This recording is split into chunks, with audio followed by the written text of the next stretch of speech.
They handed my sister the keys to a brand new house and handed me a $2 lottery ticket with a smile. I'm Audrey, and I spent years believing I was just an afterthought, until that ticket changed everything. Overnight, I went from forgotten daughter to a $100 million lottery winner. But what came next wasn't the fairy tale anyone expects.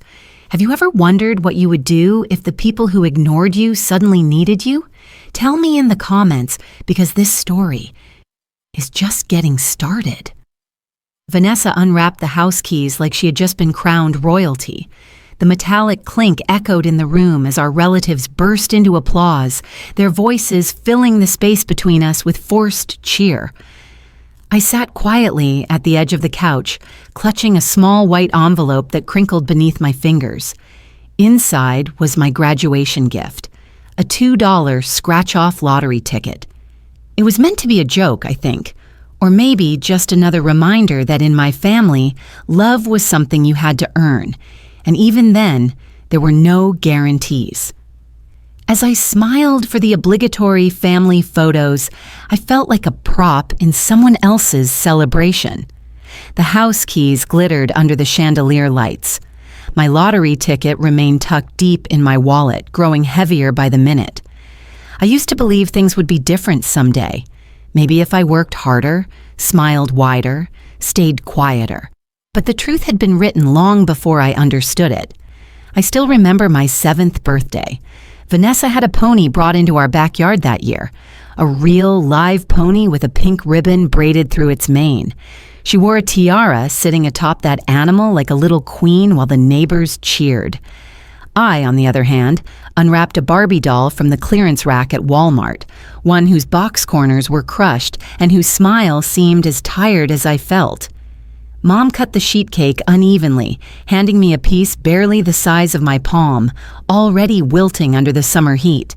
"Be grateful," she said, when I asked if there was any more frosting. That phrase followed me like a stubborn shadow. Be grateful for the leftover attention, for the hand-me-down clothes, for the bike with the flat tire that Dad promised would build character. When Vanessa started high school, every mediocre report card earned her a celebratory dinner at Olive Garden. I brought home straight A's and a plaque for the spelling bee, and got a distracted pat on the back from Dad as he flipped channels on the TV.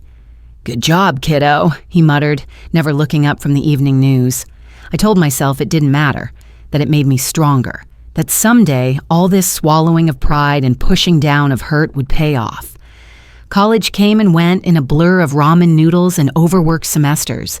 Vanessa's tuition, covered in full, complete with a shopping spree for her dorm room. Mine? A towering stack of financial aid forms and weekend shifts at the local diner to keep the electricity on. At family cookouts, I listened to my aunts gush over Vanessa's internship at a fashion magazine, a 6-week unpaid gig that she left halfway through because the hours were boring. Meanwhile, I scrubbed dishes at the diner until my fingers cracked from the hot water. But I didn't complain. That was the silent rule. Vanessa shined, and I made sure the floor beneath her stayed clean. Graduation day felt less like a celebration and more like crossing an invisible finish line no one was watching. I wore my cap and gown alone in my tiny campus apartment, taking a few awkward selfies because no one had offered to come early for pictures. At dinner that night, cheap Italian food, sticky booth seats, and a half-hearted congratulations banner drooping over the doorway. Mom beamed as she handed Vanessa a thick envelope tied with a gold ribbon. Inside were the deeds and papers to a brand new house, paid off and ready for her next chapter. When they turned to me, it was Dad who reached into his jacket pocket, fishing around like he was searching for loose change. He pulled out a crumpled white envelope and handed it over with a sheepish grin. "Thought this might be fun," he said. I opened it slowly, heart pounding against better judgment. A lottery ticket slid into my palm. Bright colors, scratch-off panels promising dreams they'd never believe in for me. "You never know," Mom said, laughing lightly. "Maybe you'll get lucky." I tucked the ticket into my wallet, smiling so hard my cheeks hurt. My heart felt like it had collapsed into a small, dense thing, pulsing with a quiet, unfamiliar rage. I didn't cry. I didn't storm out. I didn't even let my smile waver. That would have been admitting defeat. That night, lying awake in the small twin bed of my old room, because of course Vanessa had claimed the larger guest room the moment she moved back in, I stared at the cracked ceiling and realized something bone deep. I wasn't part of their plans. I was the filler between Vanessa's shining moments, the afterthought. Mom's voice echoed in my memory. Be grateful. And I was. Grateful to finally see the truth without the rose-colored glasses. Sometimes the hardest lesson isn't that people change, it's that they never will. The lottery ticket stayed untouched in my wallet for weeks. Every time I paid for groceries or pulled out my bus pass, it peeked out like a cruel joke. Life moved on. Vanessa toured model homes with Dad while Mom helped pick out curtains. I picked up extra shifts at the diner and dodged collection calls about my student loans. Chris, my friend from college, joked that I was the only person he knew who could live on caffeine and stubbornness alone. "You've got grit, Audrey," he said once, handing me a gas station coffee during one of our rare catch-ups. "Grit gets you farther than luck anyway." I wanted to believe him. Needed to believe him. But as I stood there at my sister's housewarming party, the smell of fresh paint and catered food thick in the air, clutching my lukewarm soda and fake smile, I realized something cracked open in me that night. A hairline fracture running straight through the version of myself who had always waited for permission to matter. I tucked the lottery ticket deeper into my wallet and told myself it didn't matter. But deep down, I knew the truth. It mattered more than anything. The lottery ticket had disappeared somewhere between the stacks of unopened mail and the pile of thrift store scarves I never got around to organizing. It lay buried in the clutter of my tiny apartment like a bitter joke, a scrap of false hope I'd tucked away and almost forgotten. Mom's voice played in my head every time I stretched the last of my paychecks across rent, groceries, and a stubborn heating bill. Be grateful, Audrey. You have more than some people ever dream of. I wondered if those people she spoke of had to choose between paying for electricity or buying a winter coat. The winter of 2017 settled over downtown Columbus like a heavy, damp blanket. My studio apartment, tucked above a laundromat that always smelled faintly of bleach and despair, barely held heat. I learned to sleep in layers, 2 pairs of socks, 3 sweaters, and an old quilt from Mrs. Thompson down the hall. During the day, I worked at a small marketing agency, churning out ad copy for used car dealerships and payday loan shops. In the evenings, I changed into my grease-stained apron and took orders at a local diner that clung to life on the edge of downtown. My shifts blurred together, coffee pots slamming on counters, endless plates of underwhelming cheeseburgers, the clink of quarters in tip jars. Most nights, I collapsed onto the sagging love seat by midnight, too tired to do anything but peel off my shoes and stare at the cracked ceiling. The fluorescent light buzzed overhead, flickering just enough to feel like a living thing. The radiator hissed and clanked, filling the silence with its grumbling complaints. Chris, the only real friend I kept in touch with from college, tried to keep me sane. "You know you're allowed to take a night off, right?" he teased over the phone one Sunday as I shoved laundry into a broken dryer. "Only if you're paying my rent," I shot back, smiling despite myself. Thanksgiving came and went without ceremony. Mom texted a blurry photo of the family around the dining table. Vanessa in the center, laughing, a perfect porcelain dish of green bean casserole in front of her. I worked a double shift that day, serving turkey specials to regulars who had nowhere else to be. When I got home, Mrs. Thompson left a paper plate wrapped in foil outside my door. Turkey, mashed potatoes, and a single slice of pumpkin pie. I cried over that pie like it was a love letter. By December, holiday lights twinkled in the windows of every store I passed, promising cheer I couldn't afford. I skipped the idea of buying gifts altogether and poured myself into survival mode instead. Keep the lights on. Keep the gas tank half full. keep showing up. Christmas Eve found me scrubbing my apartment in a burst of exhausted defiance. I gathered months of unopened envelopes, sorted through clothes I hadn't worn in years, and wiped down the kitchen counter that had accumulated a sticky sheen of despair. That's when I found it. The lottery ticket slipped from a cracked recipe book I never used, fluttering to the floor like an afterthought. I stared at it for a long moment, heart heavy with cynicism. Maybe I should frame it, a reminder of exactly what I meant to my family. Instead, I set it on the counter, its glossy surface reflecting the flickering kitchen light. Curiosity gnawed at me. What harm could it do? My phone's screen glowed dimly as I tapped my way through the state lottery website, half hoping it would crash and save me the trouble. I entered the numbers with cold fingers. 08, 15, 27, 34, 42, 56. A spinning circle. A pause. Then the screen flashed. "Congratulations, jackpot winner!"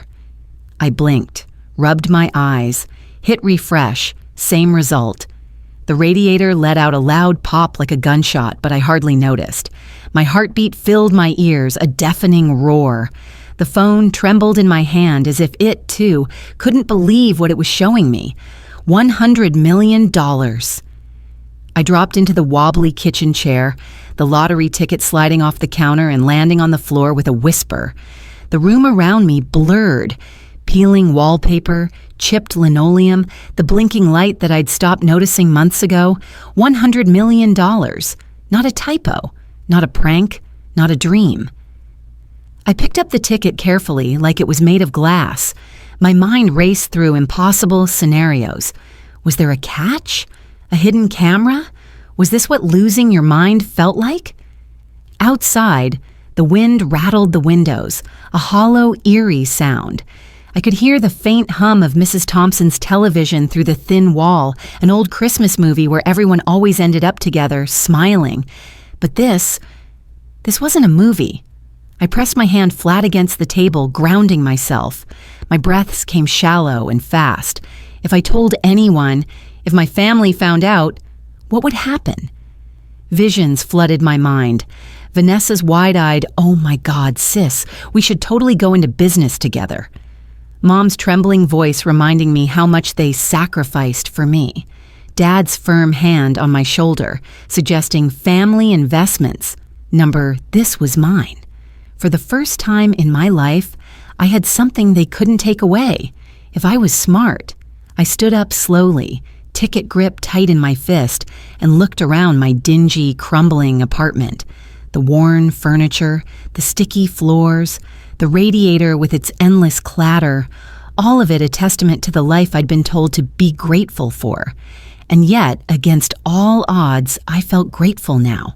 Not for the neglect or the lessons wrapped in barbed wire, but for the stubbornness it had carved into me, the resilience that no one had bothered to notice, the quiet fire that had kept me standing when everything else fell away. Life doesn't hand out fairness like candy on Halloween. Sometimes it hands you a broken bike and a secondhand Barbie. Sometimes, if you're lucky, or stubborn enough, it hands you a second chance. I wasn't going to waste it. Not this time. Winning the lottery didn't make me feel rich. It made me feel hunted. That realization sank deeper the longer I stared at the uncashed check Carol had slid across her gleaming desk. $85 million after taxes, tucked into a thick manila envelope, almost casual in its existence. I half expected it to hum ominously, like something radioactive. Carol smiled gently, as if she could read my mind. Maybe she could. She had this way of folding her hands and letting silence settle until your nerves unraveled. "First things first," she said, tapping the envelope. "We build walls, strong, quiet ones." I nodded, though the knot in my stomach tightened. Dad's words from years ago echoed in my mind. If you ever strike it rich, keep it quiet, or you'll never hear the end of it. At the time, he'd been laughing over a scratch-off win of $50, but the advice stuck. Carol helped me set up everything, a trust fund under a name that didn't sound remotely like mine, new bank accounts in a sleepy little credit union, Nobody from my past would think to check. A financial plan that involves saying no a lot more than yes. This isn't just money, Carol warned gently. It's freedom, if you protect it. Freedom. I clung to that word like a life raft. The first few weeks after claiming the prize felt like holding my breath underwater. I made no sudden moves. I still worked my marketing job by day and the diner by night, moving through the greasy, fluorescent world like a ghost, a secret burning in my pocket. Then, one crisp October morning, I finally exhaled. I bought a Tesla. Black, sleek, whisper quiet. It slipped down the streets like a shadow, turning no heads in the early morning fog as I drove it out of the dealership lot. No giant red bow, no Instagram post, just keys in my hand and a new reality humming under my fingertips. Next came the house, a minimalist, sun-drenched two-bedroom in a quiet suburb on the outskirts of Columbus. Wraparound porch, floor-to-ceiling windows that caught the sunrise just right. A backyard just big enough for a hammock. It wasn't flashy. It wasn't meant to be. It was meant to disappear into. I furnished it slowly, carefully. Neutral colors, clean lines, nothing that screamed new money. I learned to browse farmers markets on Saturday mornings, wandering between stalls of heirloom tomatoes and hand-knitted scarves. I bought coffee from tiny cafes where the baristas forgot your name after the second visit, and nobody cared who you were. The fall air tasted like cinnamon and old wood smoke, the sidewalks littered with crisp orange leaves that crunched under my boots. I wore cozy scarves, oversized sweaters, jeans that actually fit. For the first time in years, I wasn't surviving. I was living. I picked up a camera one lazy Sunday, a cheap secondhand Nikon that Mrs. Thompson's nephew had left behind when he moved. Photography became my quiet rebellion, capturing light and shadow, angles and emotions invisible to the rush of everyday life. It felt like learning to see the world again without the filter of survival. Meanwhile, the family group chat buzzed in the background of my life like static. Vanessa's selfies in Cancun, Mom's casserole recipes, Dad's golf scores. I muted the thread, then archived it. No confrontation, no dramatic exits, just distance. Distance wrapped around me like a warm coat, stitched together from 100 small decisions to choose myself, quietly day after day. And for a while it worked, until it didn't. One afternoon, I was sitting at a downtown cafe sipping a pumpkin spice latte so sweet it made my teeth ache, scrolling through real estate listings just for fun. My Tesla was parked discreetly 2 blocks away. Old habits die hard. The bell above the cafe door jingled, and before I could even look up, I heard a familiar voice. "Audrey?" I turned, coffee halfway to my lips, to find Chris standing there, backpack slung over one shoulder, hair tousled like he'd run all the way from the bus stop. "Chris," I said, voice too bright, too sharp. His eyes narrowed slightly. "Dang, girl, is that a Tesla parked out there? Please tell me you're not moonlighting as a getaway driver." I laughed, a sound that felt brittle around the edges. Hard work pays off, remember? He slid into the chair across from me, eyebrows raised. "Yeah, but Tesla kind of hard work?" The room suddenly felt too small, the air too thin. The radiator clanked in the corner, the same metallic heartbeat that once filled my old apartment. I shrugged, forcing nonchalance. "Marketing's been good to me." Chris nodded slowly, the kind of nod people give when they know you're lying but decide not to call you out. Yet. "Good for you," he said finally, reaching for the sugar jar and dumping half its contents into his coffee. "Just don't forget us little people when you buy an island or something." I smiled tightly, stomach twisting. As Chris rambled about his new apartment and terrible neighbors, my mind raced. Had anyone else seen me? Recognized the car? Mentioned it to someone who might mention it to someone who mattered? Secrets never stay buried forever, and my family had always been good at digging.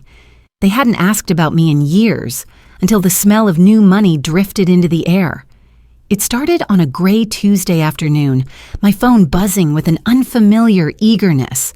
Mom's name lit up the screen, followed by a cascade of emojis, pumpkins, hearts, a cartoon turkey.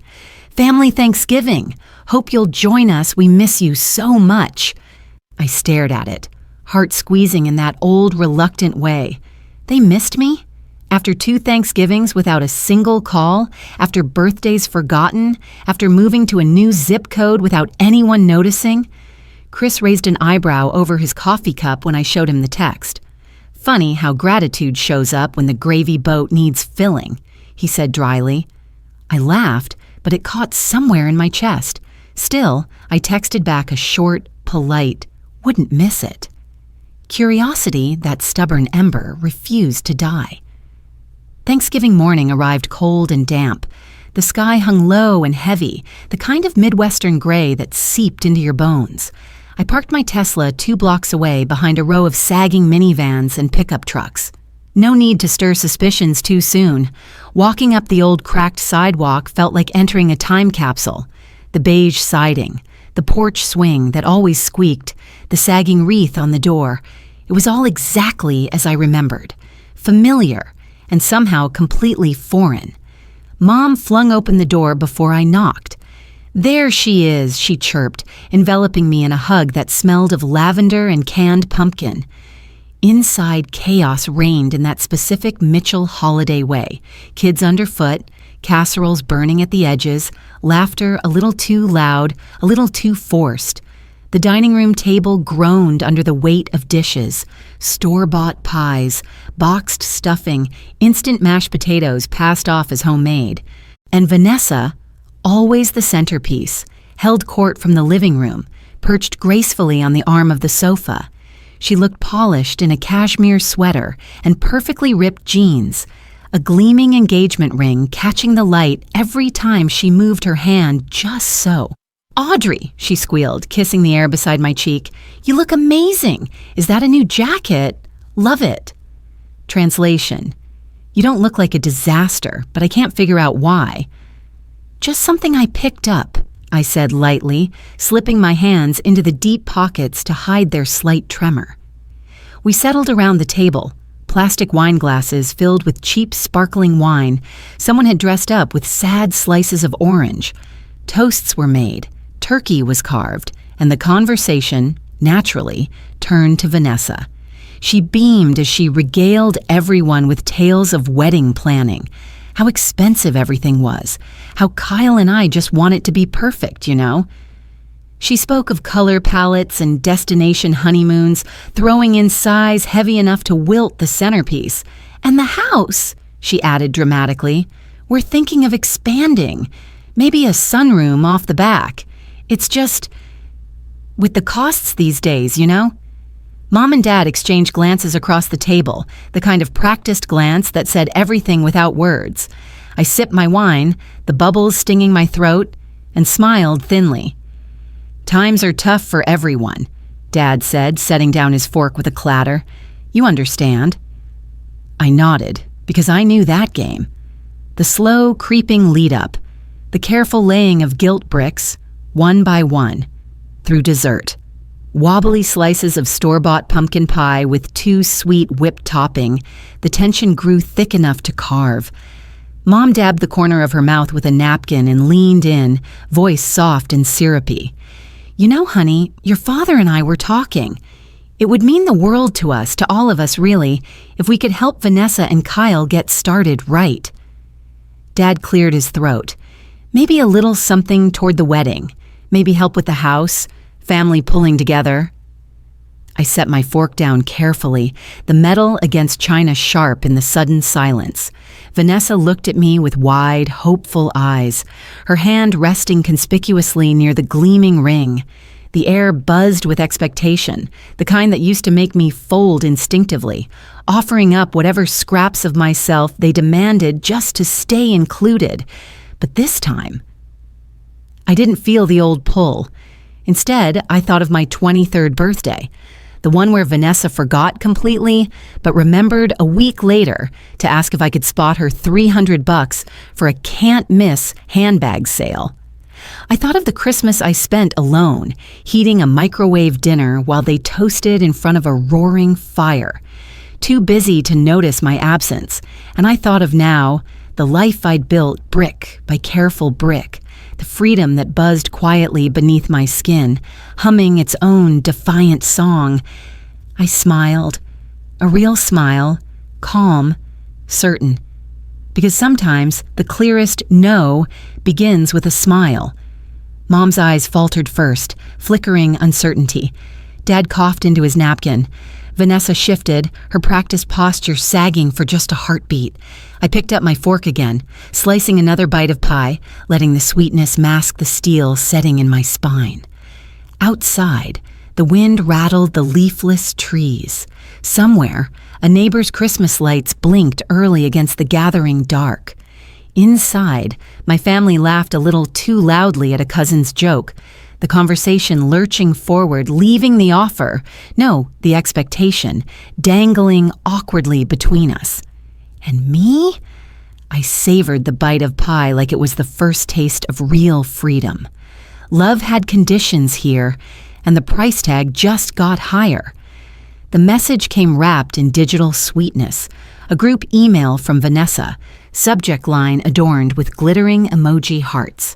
Attached was a meticulously formatted estimate, itemized costs for a sunroom expansion, luxury wedding upgrades, and even a honeymoon suite too perfect to pass up. Total $100,000. The body of the email oozed charm. "We thought it would be such a beautiful way to bring the family together," Vanessa wrote. "It's not just about us, it's about all of us having more memories, more love." I stared at the screen, coffee cooling at my elbow, fingers numb not from the cold, but from the heavy inevitability of it all. Mom chimed in moments later, her reply practically dripping with saccharine encouragement. "We're so proud of you, honey. This would be such a blessing to everyone. Family first. Family first." The phrase landed like a stone in my gut. Across town, holiday lights flickered from lampposts and shop windows, dressing downtown Columbus in a dreamlike glow. The street smelled of roasting chestnuts and wet pavement, and somewhere carolers sang off-key. Inside the cafe, the radiator clanked wearily, battling the December chill. I forwarded the email to Carol without comment. Her response was swift. We met the next morning at a different cafe, a quieter one, tucked behind a bookstore. Carol wore her usual calm like armor, her sensible gray scarf neatly tucked into a wool coat. She slid a cappuccino across the table to me. "You're not wrong to hesitate," she said without preamble. I sipped, grateful for the warmth. I knew they'd ask eventually. I just didn't think they'd be this organized. Carol smiled without humor. "The people who ignored your struggle won't hesitate to claim your success. Remember that." Outside, snow flurries dusted the sidewalks. Inside, the heater hummed steadily, a small, stubborn comfort. "They say it's about bringing the family together," I muttered, tracing the rim of my cup. "It's about control," Carol corrected gently. "Not love." Her words hit harder than I expected. I spent the afternoon wandering the city, letting the holiday crowd swirl around me. Street musicians played brass versions of carols, couples walked arm in arm, and bundled-up kids dragged sleds down the patchy snowbanks. It should have felt magical. Instead, it felt like a movie I was no longer part of. Everywhere I looked, memories surfaced, like the time Vanessa forgot my high school graduation, too busy shopping for prom shoes, or the Christmas when I saved for months to buy Mom a real leather purse, only to find mine regifted a year later. All the invisible years added up to this moment, an invoice disguised as affection. The second dinner invitation came 2 days later. "Just a cozy catch-up," Mom promised. "We can't wait to see you, sweetheart." I knew better, but I went anyway. The dining room smelled of reheated ham and desperation. Store-bought rolls sweated in plastic wrap. The good plates came out, but the silverware didn't match. Vanessa beamed like a pageant queen, her new fiancé Kyle sitting stiffly beside her, looking equal parts smug and bored. We made it through small talk. Weather, holiday sales, vague mentions of future plans, before Mom sighed dramatically, setting down her wine glass with a clink. "It's just," she began, her voice trembling with rehearsed emotion. "We've always believed in supporting each other, helping each other reach our dreams." Dad nodded sagely. "You're doing so well now, Audrey. We couldn't be prouder." Vanessa leaned forward, clasping her hands like a supplicant in a painting. "It's not just for me, you know. It's for all of us. A sunroom for family barbecues. A wedding we can all remember." The air around the table grew thick, syrupy. I watched their faces, the tightness around Dad's jaw, the flicker of tension behind Mom's smile, the way Vanessa's perfectly manicured nails dug faint crescents into the linen napkin she twisted in her lap. I thought of every late shift, every missed meal, every Christmas Eve alone with a microwave dinner. I thought of how their love had always come with fine print, invisible until you learned how to read it. And then I chose. I set my fork down with deliberate care, the sound sharp in the silence. "I'm so glad you're excited about your future," I said, voice steady, "but I'm not funding it." Vanessa blinked, stunned. Mom's mouth opened and closed like a gasping fish. Dad cleared his throat, visibly grappling for a new tactic. "I love this family," I continued, "but love isn't measured in checks or sunrooms. I'm happy for you, truly. But I won't be writing one." The room seemed to shrink, the two bright Christmas lights strung around the windows buzzing faintly in the quiet. Vanessa's face cracked first, her smile freezing into a brittle rictus. Mom dabbed at her eyes with a napkin, playing the part to the hilt. Dad muttered something about disappointment and gratitude under his breath. But me? I had never felt lighter. Their expectations, their invisible contracts, their whispered debts, all of it slipped from my shoulders like an ill-fitting coat. Outside, the snow thickened, cloaking the sidewalks and rooftops in soft white. A clean slate. Maybe finally I had one too. Some families tie you down. Some losses set you free. The first morning I woke up in my new place, the real home I chose, not just rented or borrowed, I sat by the window with a cup of coffee, letting the steam curl into the pale gold of sunrise. The world outside looked ordinary. Bare winter trees against a bruised sky, the neighbor's dog barking at nothing. But inside, something had shifted so quietly, so completely, that I almost didn't recognize the stillness at first. It was peace, not loud, not triumphant, just mine. Mrs. Thompson's voice floated up from memory, warm and certain. "Real family shows up whether there's money on the table or not." She had been right all along. Throughout 2021, I stitched together a new kind of life, one small thread at a time. I enrolled in a local photography class at a cozy community center, a red brick building that always smelled faintly of crayons and dusty sunshine. Every Thursday night, a dozen of us, young mothers, retired engineers, scruffy art students, gathered around scratch tables to talk about framing, exposure, chasing light. I found friends in places I never would have looked before, not the obligatory friendships built on shared bloodlines or guilt trips, but chosen ones, people who showed up with pies on birthdays, who remembered my favorite coffee order, who didn't keep score. Chris stayed in my orbit too, steady and unintrusive. We met for coffee once a month, swapping life updates and trading jokes about our chaotic 20s, like old war stories. "Look at you," he said once, grinning over a chipped mug, all grown up and scandalously happy. I laughed, feeling it ring true all the way down to my toes. I invested wisely, real estate, small tech startups, quiet projects that didn't scream for attention. I traveled modestly, choosing places that fed my soul instead of my Instagram feed. Sleepy coastal towns, dusty desert trails, mountain cabins with creaky wooden floors, and 1,000 stars overhead. On weekends, I wandered farmers markets and art festivals, camera slung casually around my neck. I captured laughter spilling from food trucks, wrinkled hands offering sunflowers, toddlers chasing bubbles across cobblestones. I learned that freedom didn't always roar. Sometimes it whispered. Thanksgiving rolled around again, brisk and bright.